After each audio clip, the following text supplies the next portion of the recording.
আসসালামু আলাইকুম। আশা করি সবাই ভালো আছেন। পানি ভাঙাটি ভালো, কখন ভালো এটা আমি আমার ভিডিওতে বলেছি। এই নিয়ে আপনারা অনেকে বলছেন পানি ভাঙা আবার ভালো কিভাবে হয়। আজকে আসুন সেটা নিয়ে কথা বলি। আপনার প্রেগনেন্সি যদি টার্ম প্রেগনেন্সি হয়, অর্থাৎ 37 সপ্তাহ যদি কমপ্লিট হয়ে যায় এবং 37 সপ্তাহের পরে যদি দেখা যায় যে আপনার পানি ভাঙাটি শুরু হয়েছে, তাহলে দেখা যাচ্ছে যে সেটি ভালো। কেন ভালো? তার কারণ হচ্ছে 37 সপ্তাহের পরে যে কোনো সময় লেবার পেন ওঠে। কারণ যখন আপনার পানি ভাঙাটি শুরু হবে তখন বুঝতে হবে যে আপনি লেবার পেনের দিকে যাচ্ছেন। পানি ভাঙার 24 থেকে 48 ঘন্টার মধ্যে আপনার নর্মাল ডেলিভারি হওয়ার যে ব্যথাটি সেটি উঠবে।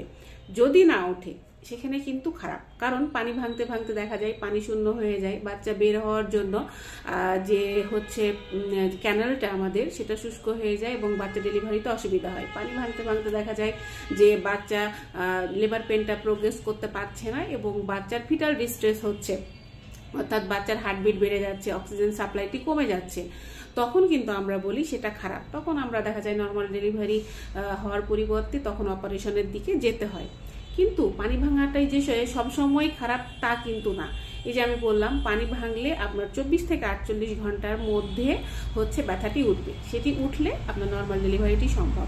যদি আপনার পানি ভাঙা শুরু হয়ে যায় তাহলে আপনি অবশ্যই একজন ডাক্তারের শরণাপন্ন হবেন। এখন অনেকগুলো মাধ্যম রয়েছে, তার মধ্যে হচ্ছে আল্ট্রাসোনোগ্রাম করে যদি দেখা যায় যে পানি ভাঙা সত্ত্বেও আপনার পানির পরিমাণটি ঠিক আছে, তখন আমরা নর্মাল ডেলিভারি যে ট্রায়ালটা সেটা দিয়ে থাকি। কিন্তু অবশ্যই এখানে আপনার বাচ্চার হার্টবিট খেয়াল রাখতে হবে। আপনি ট্রায়ালটা কখনোই বাসায় দেবেন না। আপনার পানি ভাঙা শুরু হলে আপনি অবশ্যই একজন গাইনি ডাক্তারের পরামর্শে ডাক্তারের আন্ডারে ভর্তি হবেন এবং ডাক্তারই ডিসিশন নিবে যে সেটা নর্মাল ডেলিভারি সম্ভব না অপারেশনে যেতে হবে। ধন্যবাদ।